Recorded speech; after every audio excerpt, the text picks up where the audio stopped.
নিউজিল্যান্ডের বিরুদ্ধে সিরিজ জিততে এবার ফের টেম্পল রান ভারতীয় হেড কোচ গৌতম গম্ভীরের। এই মুহূর্তে নিউজিল্যান্ডের বিরুদ্ধে ওয়ানডে সিরিজের ফলাফল হচ্ছে 1-1, অর্থাৎ 1-1 ড্র। রবিবার নেক্সট থার্ড ম্যাচ, এবং সেটাই কিন্তু সিরিজের ফাইনাল কার্যত, যে জিতবে সিরিজ তার। তার আগে উজ্জয়িনীর মহাকালেশ্বর মন্দিরে পুজো দিলেন গৌতম গম্ভীর।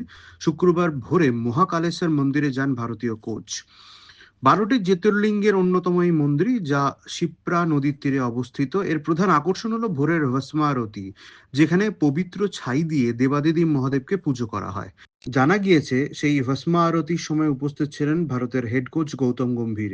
পুজো দেওয়ার পর গম্ভীর বলেন, এখানকার ব্যবস্থাপনা খুবই ভালো, ভালোভাবে দর্শন করেছি, আমাদের দল জয় ফিরবে, সে ব্যাপারে আত্মবিশ্বাসী। এখন দেখার যে গম্ভীরের টেম্পল রানের পর ভারত জয় ফেরে কিনা। আবারও ক্রিকেট প্রেমীরা রোকো জুটির সেঞ্চুরির অপেক্ষায় রয়েছে। সব এখন সুপার সানডের অপেক্ষায়। দেখা যাক এই সিরিজ ভারত জিততে পারে কিনা, আবারও রোকোর ব্যাট থেকে সেঞ্চুরি আসে কিনা।